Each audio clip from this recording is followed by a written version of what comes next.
They never told us much. Just that Robert, my brother, had got this grant to do some kind of work out there. That's the last we heard. It's not knowing that's the worst.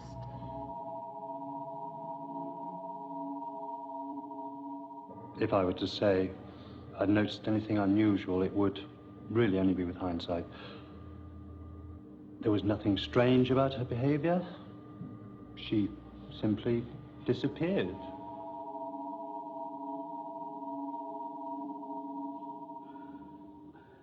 Makes no sense.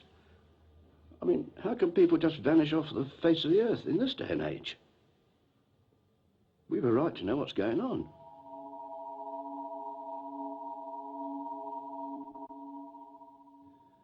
Those people you've just seen have all lost someone close to them. A relative, a colleague, a friend. Lost in mysterious circumstances, sudden and inexplicable disappearance without trace. If you're wondering what this sort of story, important and even tragic though it may be, has to do with Science Report, well, we have to go back in time some 18 months, when we began work on another film which examined the scientific brain drain from Britain. That film was never completed because our inquiries led us into some strange and unexpected byways. And they, in their turn, led uniformly to a blank wall. A blank wall below where I'm standing now at the car park of Terminal 3 of London's Heathrow Airport. We begin this special report with part of that uncompleted film from our reporter, Colin Benson. Dr. Anne Clark, who works in this building, is one of Britain's younger generation of research scientists. Her speciality is solar energy. Like many others in her position, Anne Clark is contemplating joining the brain drain and leaving the country. Well, it's entirely a question of facilities. I mean, look at the mess I'm supposed to work out of. Look at this building. If I and people like me are going to do the job we've been trained to do and are capable of doing, then we must be given the means of doing it.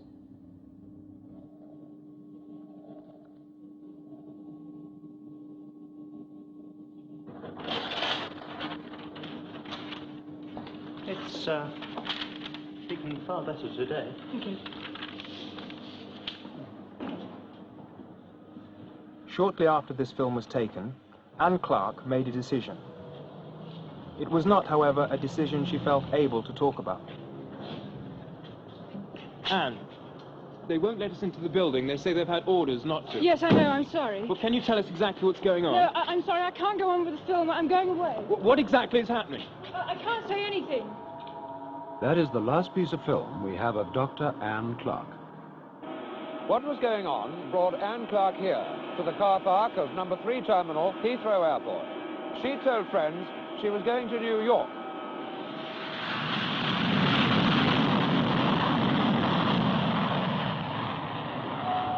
British Airways to New York, flight 501.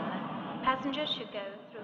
And yet there's no record of Anne Clark leaving this airport on that or any other day. The only evidence she was here at all is her abandoned car. Beyond that, nothing.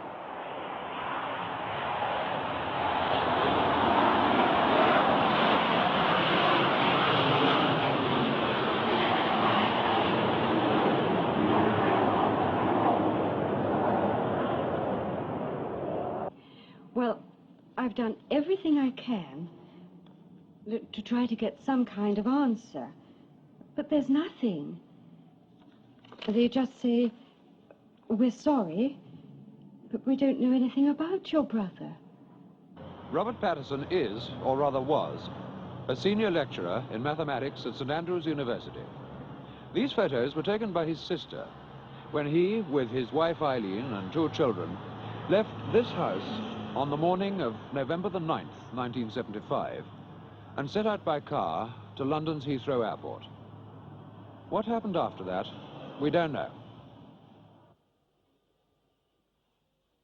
On leaving the Royal Air Force, where he worked in special projects, Brian Pendlebury had told his parents that he was going to work for an electronics firm in Sydney, Australia. He sent photographs of his life out there, and for a time kept in touch by letter. Then there was this friend of hers who was going out there, and we said, why don't you look up our Ryan and give him a surprise? Well, he got there, the address was given him. They never heard of Brian.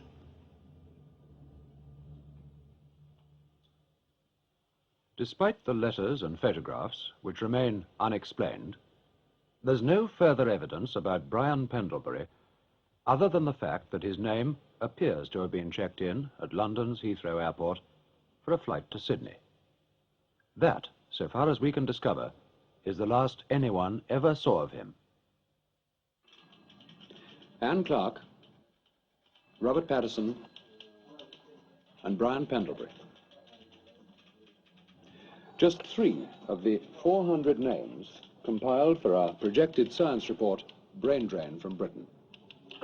From this office, our researchers began checking through every one of them. We were looking for patterns. Who were the people leaving this country? What were their reasons? And what were their feelings about it afterwards? But out of those 400 names, it became apparent that 24 had disappeared without trace. Some alone, others with their families. Where did they go? And why? And indeed, how? What, if anything, was the common factor?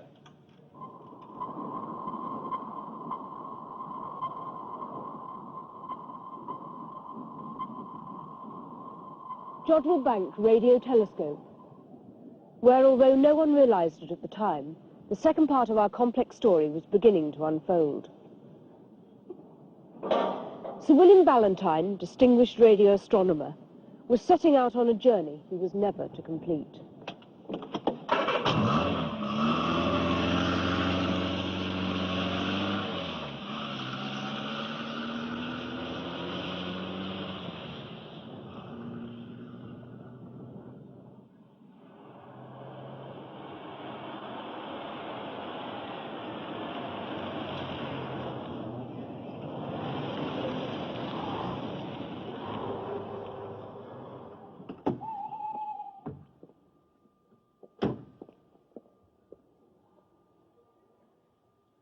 Ballantyne was a worried man. That much we know from a phone call he made from this isolated box, not far from the main London motorway. He called an old friend, news agency managing editor John Hendry.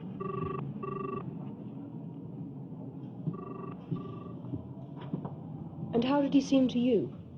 He sounded agitated, which was unusual, because he was a very calm, self-possessed man normally. He said he was driving up to London and wanted to see me later. I said, fine. And he also asked if I'd received a packet, which he'd posted the day before. I said I had. It contained this spool of tape, which he told me to keep under lock and key till he arrived. And I waited. And of course, next morning I heard about the accident. These photographs of the crash were taken by an agency cameraman. Despite considerable news coverage, only one photo was made available to the national press and television.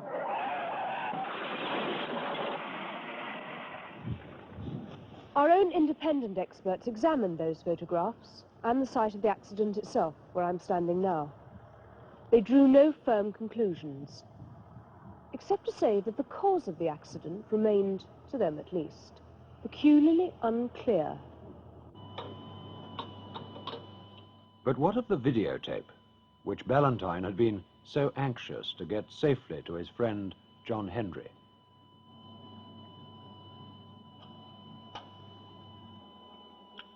Apparently nothing. No picture, just the ceaseless noise of space. No different from countless other tapes in the archives of radio astronomy.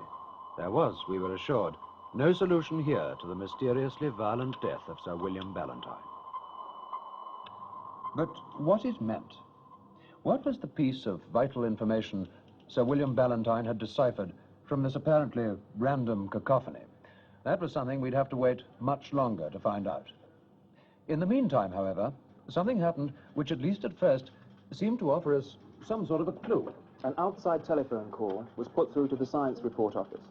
I found myself talking to a man with an American accent who refused to give his name or any other details of himself over the phone.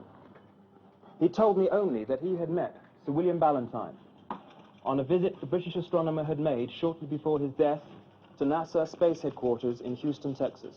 We arranged to meet not far from here in 1 hour's time. Okay, I'm ready. What you are about to see may be considered by many of you unethical. However, we believe that in the light of subsequent developments, our action was justified. Benson was equipped with a miniaturized transmitter so that we could record the conversation between them.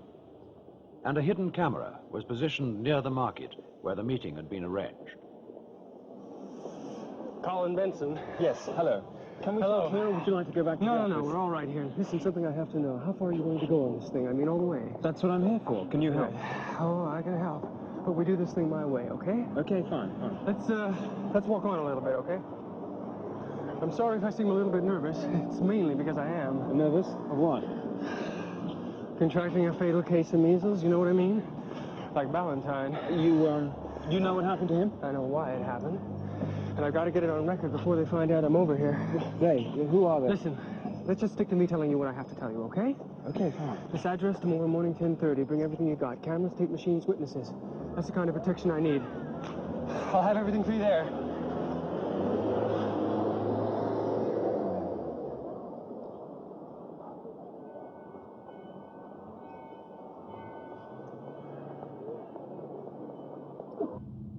Colin Benson arrived at the address he was given shortly before 10:30 the next day. That's it. Together with a full camera crew. Okay, driving. Okay, sound? Yep, running.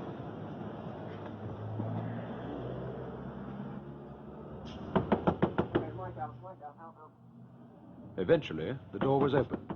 We show you the next part of the film, uncut, and exactly as we shot it on that day. Report 33, take 1.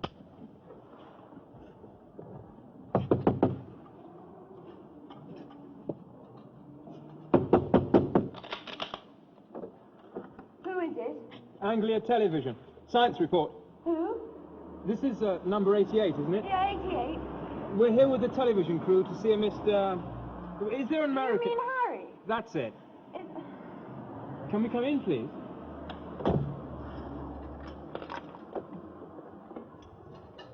You really are the 10th. Thank you.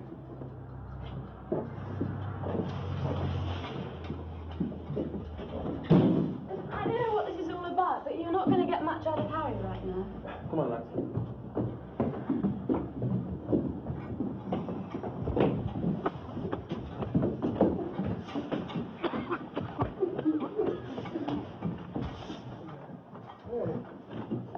What is it? They said you knew them. Yesterday. You remember? Oh. Leave me alone.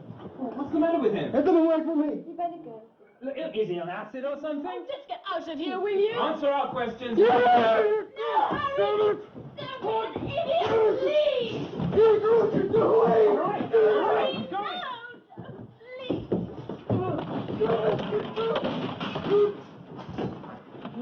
All right, we're going, okay? It was the last we saw of the mysterious young American. Despite returning with the police barely half an hour later, who kept watch on this house for several days, we found no one. Elsewhere, however, more pieces of this strange pattern continued to fit into place. The great world drought of that summer was unequaled in recorded history. Europe's normally green dairy country was reduced to a dust bowl. Cattle, finding no moisture in the grass, had to be provided with increasingly scarce water and fed next winter's fodder. In Britain, it was the same story of parched fields and poor crops. In France, forest fires out of control devastated huge areas of woodland.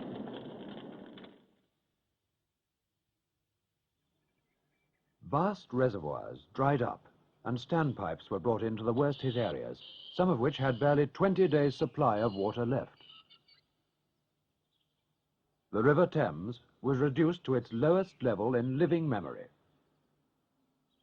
There was no panic, only a growing sense of unease that what we were experiencing was unnatural and that the Earth's climate was moving towards a radical change. Melbourne, Australia, where the Yarra River was reduced to a polluted trickle in which fish and water life were almost completely destroyed. Before water restrictions tightened, desperate efforts were made to save the rare and valuable trees in Melbourne's famous botanical gardens. Northern India was in the grip of the worst heat wave for over 50 years. In Bihar, the temperature reached 48 degrees centigrade, 120 degrees Fahrenheit. Thousands died, and the hardship to animals and crops was unimaginable. The African desert continued its encroachment on fertile land, destroying all in its wake.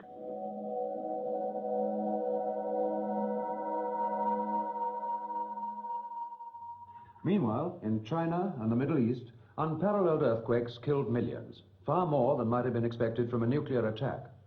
On the far side of the Pacific, the whole of the Caribbean seemed on the point of eruption.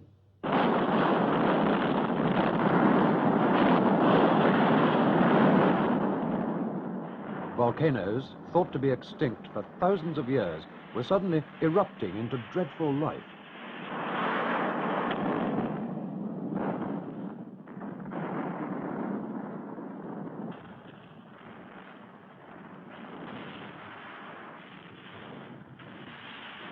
Pressures from shifting land masses in Central Europe destroyed centuries of history.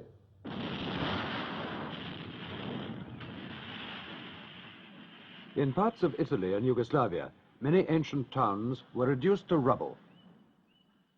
International rescue teams evacuated thousands from the threatened area, but many others were too broken by the experience to leave. Scientists began to suspect that the balance of the Earth's ecology was far more delicately poised than they'd yet realized.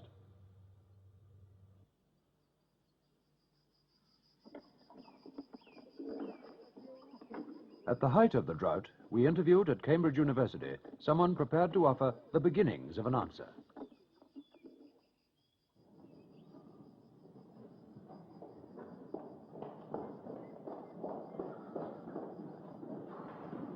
You hear them? Not something you'd expect in this country. Heat, of course. Gerstein's theories, when he first put them forward over 20 years ago, had been almost universally dismissed. He was called an alarmist and a pessimist. Events proved him, on the contrary, to be something of an optimist. By the late 60s, the Earth was already so trapped within an envelope of its own pollution that heat from the sun and the Earth's industrial processes was having increasing difficulty in escaping. 10 years earlier than Gerstein's prediction, the notorious greenhouse effect, a thickening of the outer atmosphere due to the 8-fold increase in the carbon dioxide levels, had become a reality.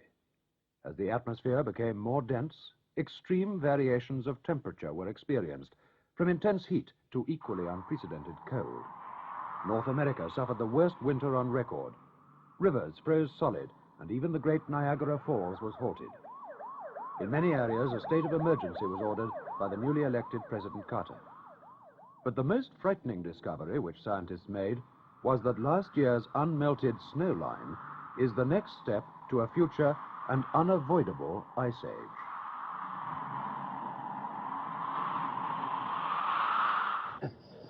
At the Huntsville, Alabama conference of 1957, my ideas were at last being taken seriously by a small group of senior physicists and government advisors.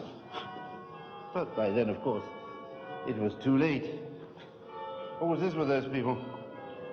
Can you tell me what happened at Huntsville? The usual thing. The politicians come running to us as though we can reverse the course of nature. When we tell them we can't, they say, why didn't we do something earlier? When we tell them they prevented us, they start squabbling among themselves.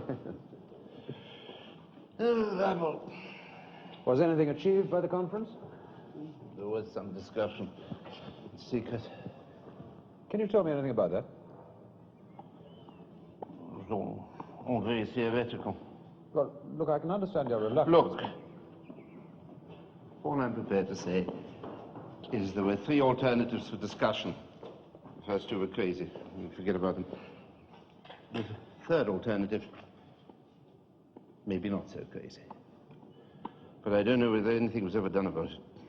Can you tell me what it was? At the time that interview was filmed, Carl Gerstein refused to say anything further about Alternative 3. In the second part of this special program, we shall show you how we uncovered that information for ourselves. We'll also be bringing you a remarkable interview with former astronaut Bob Grodin, filmed in secret at his hideaway in New England. Stay with us then.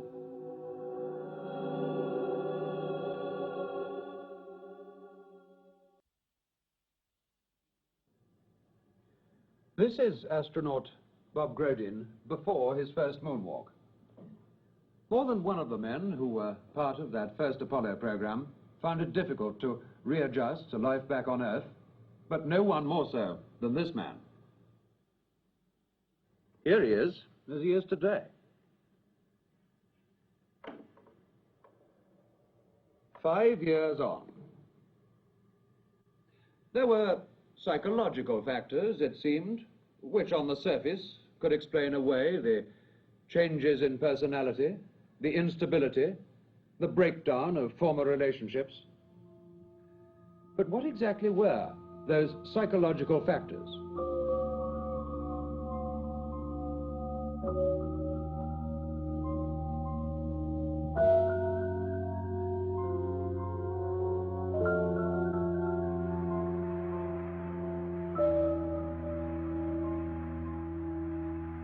Hey, Houston, do you hear this constant bleed we have here now? Affirmative. We have it. What is it? He has some explanation for that. We have none. Don't worry. Continue your program.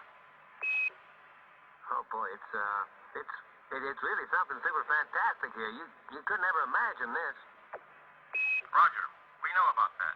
Could you go the other way? Go back the other way.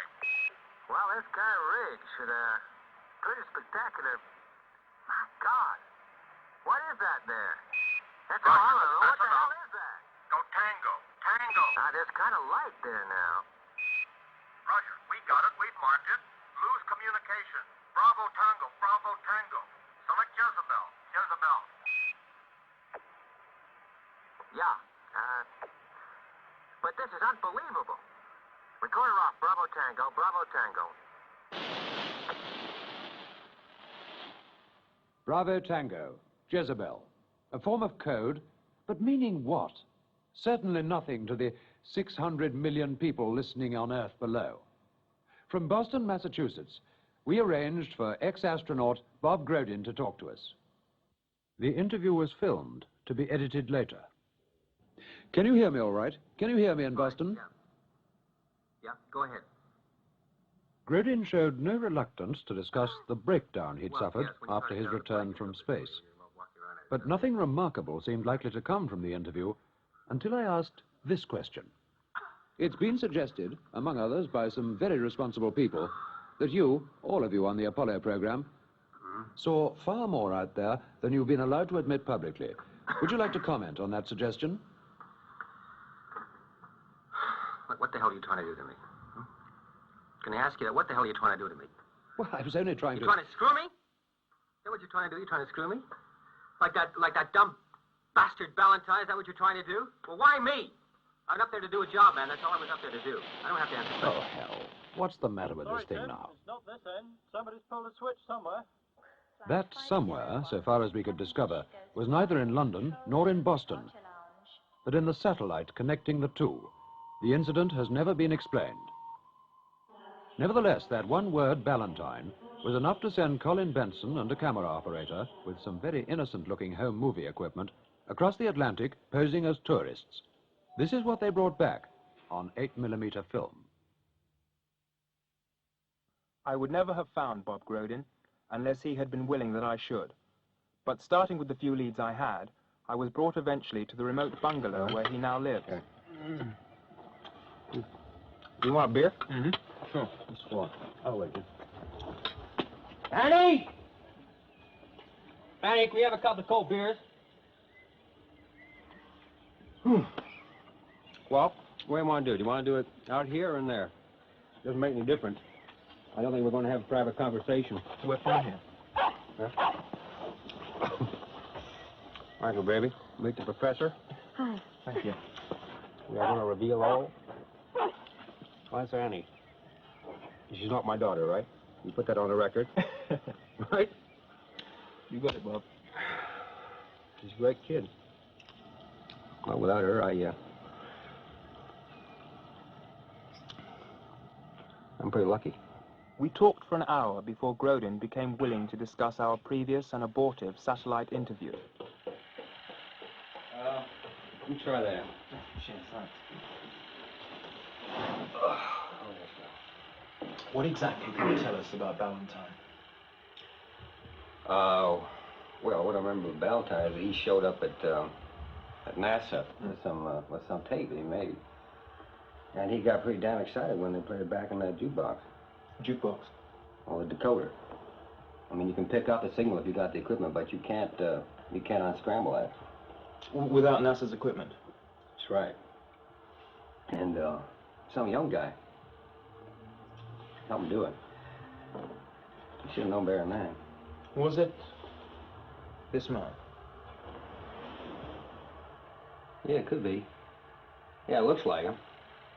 Look, are you sure you don't want bourbon? No, beer's fine. What you're saying is that Valentine was killed because of what he discovered on that tape. Well, I'm saying nothing. I just saw the way that that those guys looked at him, and I knew those looks because they looked at me the same way. Those guys? Look, come on, get a real drink, will you? Come on.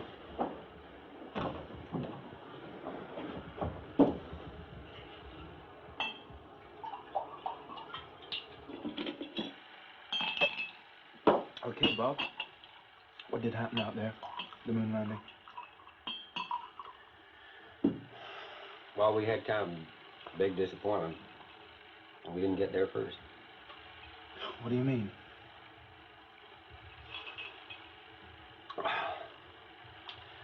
Those later Apollos, they're just a smoke screen. They cover up what's really going on out there. And the bastards, they didn't even tell us. Nothing. Well, what is going on? Well, how the hell should I know? You asked the Pentagon, you phoned the Kremlin after all they were first out of space. I mean, you don't think they just gave up, do you? Give up? I'm gonna have a drink. You want a drink? No, I don't think so. Bob, you got to tell me, what is going on? I mean, what did you see?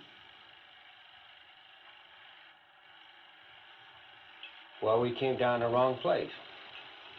And it was crawling. But we were on the line of milk run. You're talking about men from Earth? Do you think that they need all that crap down in Florida to get two guys up there on a bicycle?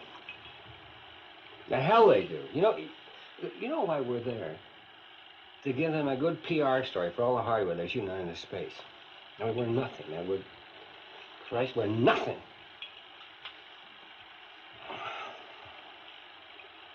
You know why we're there? To keep you bums happy.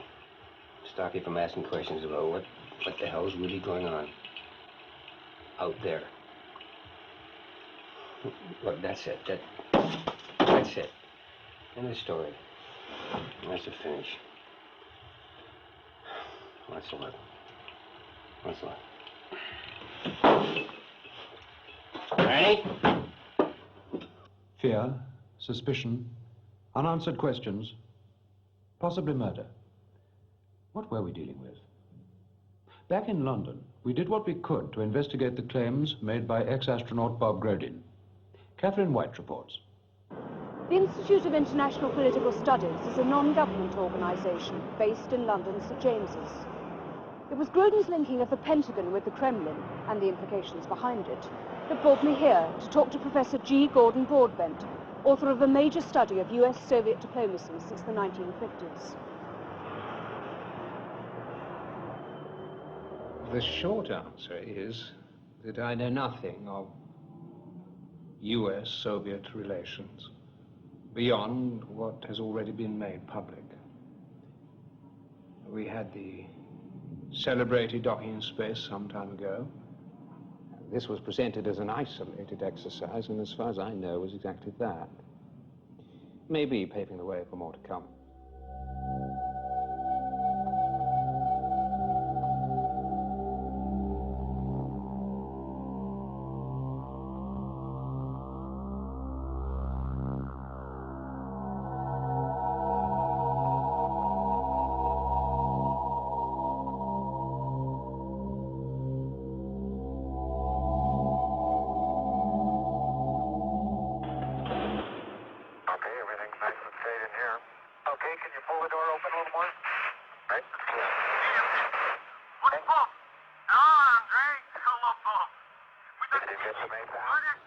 Though on the broader issues of Soviet-US cooperation, there is an element of mystery which puzzles many people in my field.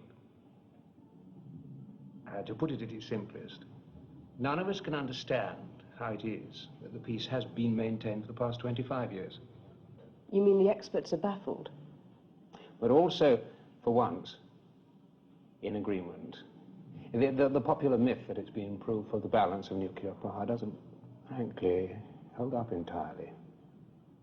And the more you look at it, the less sense it makes. There are too many imbalances, especially when you put it in the perspective of history. So what is your explanation? Essentially, what we're suggesting is that at the very highest level of East-West diplomacy, there is operating a factor of which we know nothing. Now, it could just be, that this unknown factor is a massive but covered operation in space. As for the reason behind it, well, we're not in the business of speculation. T-minus, guidance is internal. 12, 11, 10, 9. Ignition sequence starts. 6, 5, 4, 3, 2, 1, 0. All engine running. Liftoff. We have a liftoff. 32 minutes past the hour.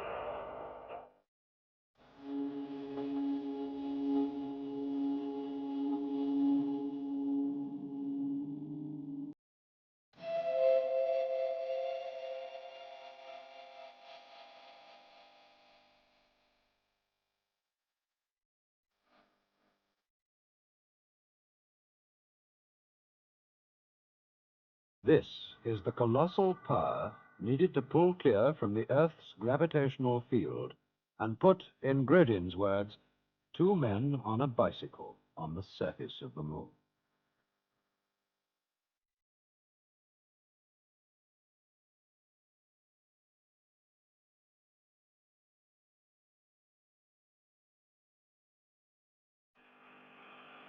I'm going to step off the limb now. That's one small step for man, one giant leap for mankind.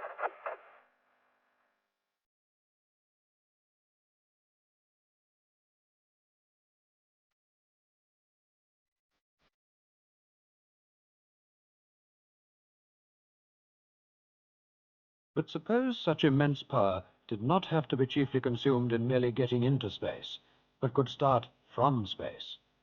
What kind of travel would that bring within our grasp? Obviously, we could go further with less power, or send a much larger craft.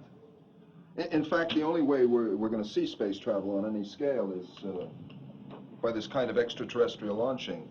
For instance, from a space platform orbiting the Earth. Or the moon. Sure, yeah. If we could get the material there to build the craft, that'd make real good sense. Could we transport the materials there? It'd take one hell of a shuttle, but yeah. We have the machines now. In theory, we could do it. Especially if we had some sort of international cooperation. international cooperation in space. A space shuttle, but shuttling what to where?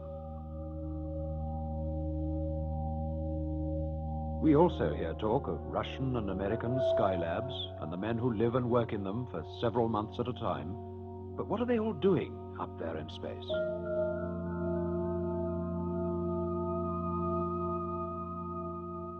We tend to think of the arms race and the space race as practically the same thing. Visits by one side to the other, here Soviet technicians and astronauts are greeted by their American counterparts, have been dismissed as diplomatic courtesies. Procedures. We have a working relationship that's quite good with the Soviet Union. I'm sure it's going to continue. But the Russians were the first in space with their Sputnik in 1957.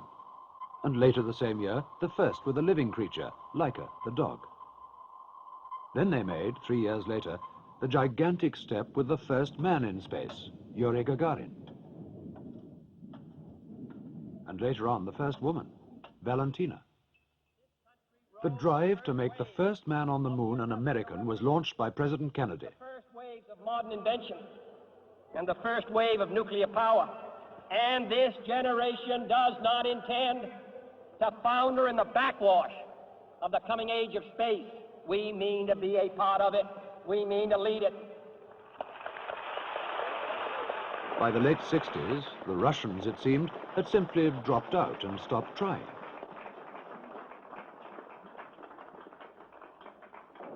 And yet today, Cape Canaveral is virtually abandoned, a desert of reinforced concrete and steel. The most ambitious project in the history of mankind seemed to be over. Are we to believe that this is where it all ends? Of the estimated 2,000 launchings from Earth to space, at least 60% have been by the Russians. The near side of the moon's surface, the side visible to us here on Earth. The flags indicate acknowledged landings of American and Soviet craft. Among the spaceships the Russians sent up was the Vostok, supposedly not intended to reach the moon's surface. But in 1972, this sighting was recorded. More detail, please. Can you give more detail of what you are seeing? It's something flashing. It's all so far. Just a light going on and off by the edge of the crater. Can you give the coordinates? Well, there's something there. Maybe a little further down. It couldn't be a Vostok, could it? Well, I can't be sure. It's possible. The Russian Vostok flights took place in the early 60s. They were, as we've said, Earth-orbiting spaceships, not designed to reach the moon. So what are we to make of this casual suggestion by Houston Mission Control and an equally casual acceptance by the lunar module pilot that in 1972 an obsolete Russian spaceship is orbiting the moon, flashing its lights?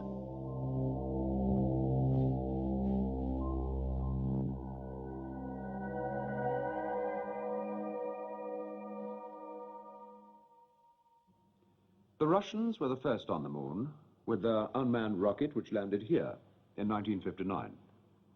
Here, exactly 10 years later, Neil Armstrong landed. But our researches show another pattern of landings. On the far side of the moon, the dark side, the side hidden from us here on Earth. Are we to assume that this remarkable grouping of American and Soviet landings is mere coincidence? When we returned to Cambridge and presented Dr. Carl Gerstein with the information we'd so far acquired, he finally agreed to speak on record about Alternative 3. We had agreed at the Huntsville conference that there was nothing we could do to cut either world population or the consumption of resources essential for survival on Earth. Alternative 3 was a much more limited option. It was an attempt to ensure that at least some of the human race survived the consequences. We were theorists, not technicians, but we realized we were talking about a kind of space travel which had only appeared in scientific fiction so far. What, you mean go to some other planet? I mean, get the hell off this one whilst there's still time. Dr. Carl Gerstein then went on to discuss the kind of cross-section they would like to see get away, a balance of the sciences and the arts. In fact, all aspects, as far as possible, of human culture. He said that the list would never be complete, but it would be better than nothing. These are the cards you saw earlier. All of them people who've disappeared without trace or explanation during the last 18 months. In other countries, they have similar lists. All people forming that same kind of cross-section that Carl Gerstein described. All were in good health, and all under the age 55. But where have they gone?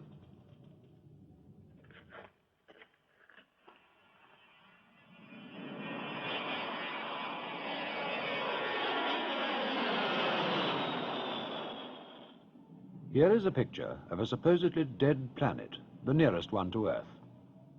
Mars would appear to offer little prospect of survival if these photographs from Viking 2 were to be believed. But are they?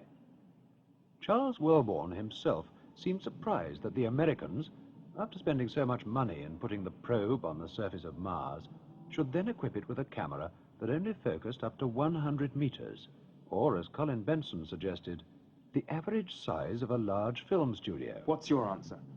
Well, you got to remember that all these pictures that we get come in through NASA, and then they're given to the rest of us. If they say it's Mars, we have to believe them. It's the same thing with audio. I mean, we don't hear everything that's said between mission control and the spacecraft. There's a second channel.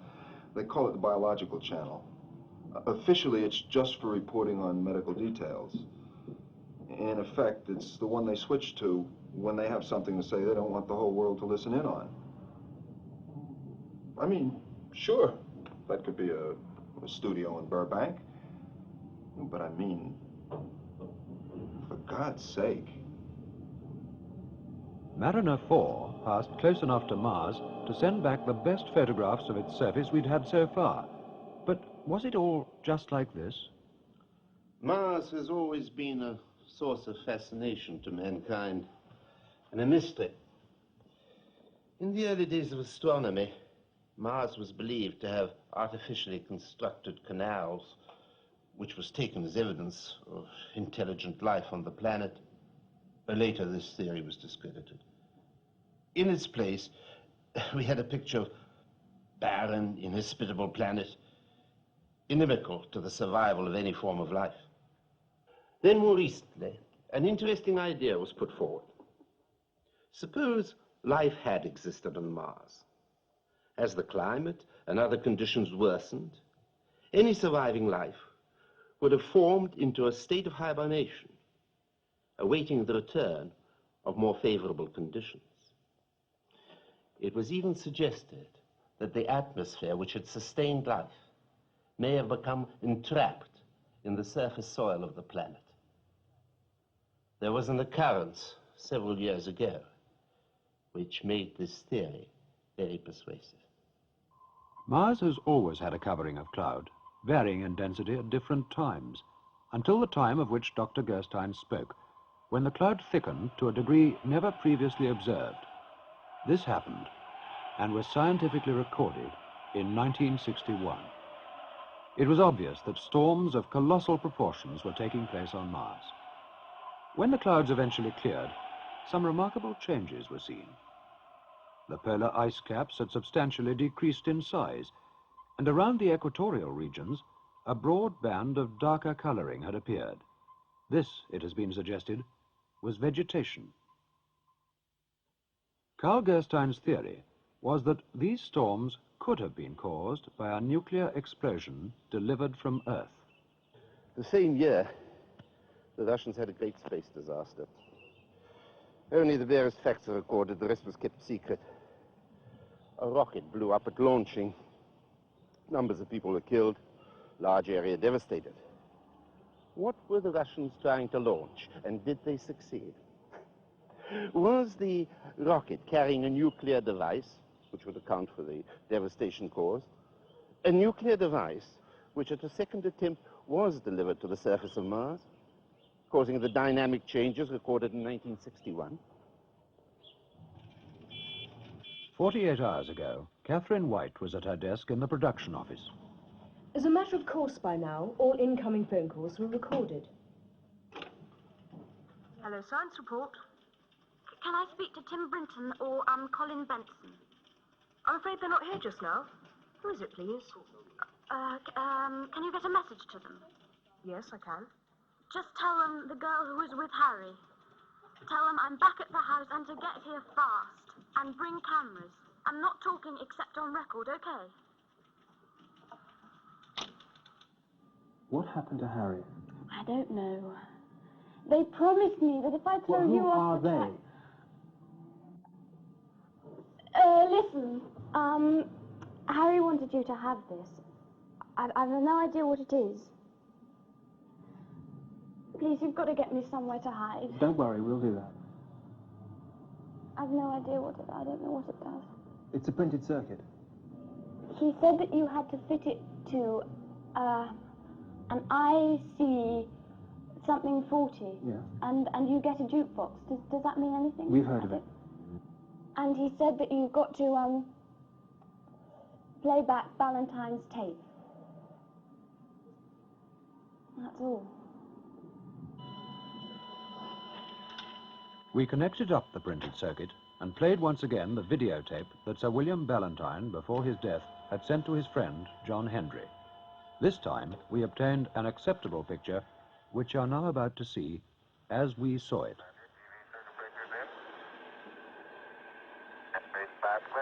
Comrades, can you hear me in Purporting? Get the picture on the TV. We're getting a good picture here and can make a fair amount of detail. How is it with you? Fine here, Houston. Roger. Stand by to scan. Center via please, Puritan. Photography, remote control sequence camera for scanning.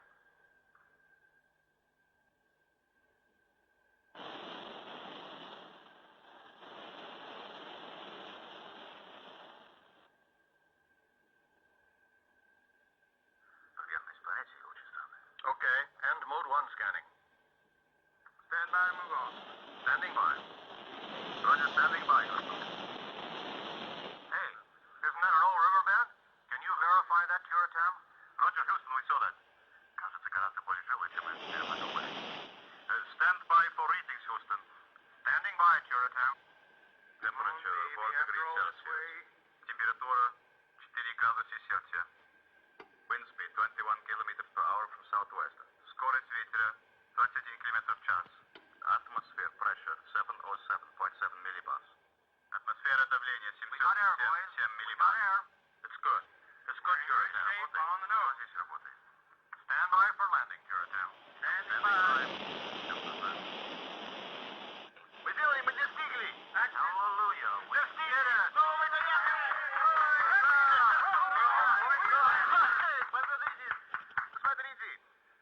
My God, what is that? Something moving. Something moved there. What the hell is that? Что-то там двигает под землей. Смотрите, здесь вода и воздух. На этой планете есть жизнь. Boy, if they ever take the wraps off this thing, it's going to be the biggest date in history. 22nd May, 1962. We're on the planet Mars, and we have life. Замечательно! Отлично! Поздравляем! Наконец-то!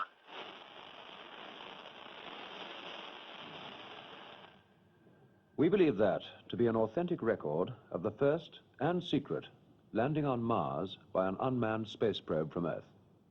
We also believe the date given, May the 22nd, 1962, to be accurate. Clearly, the blanket of total security by which this information has been covered could only have been maintained by the active cooperation of governments at very high level. Equally clearly, there must have been powerful reasons why the true conditions on Mars, suitable as they appear to be for human habitat, have been kept secret.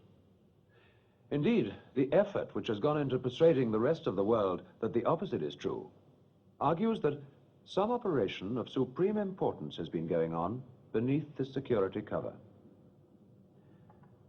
We believe that that operation is Dr. Carl Gerstein's Alternative 3. Whether a human survival colony has already been established on Mars, or whether plans are still in preparation for its transportation from the Moon to Mars, we don't know. But we put out this program tonight as a challenge to those who do know to tell us the truth.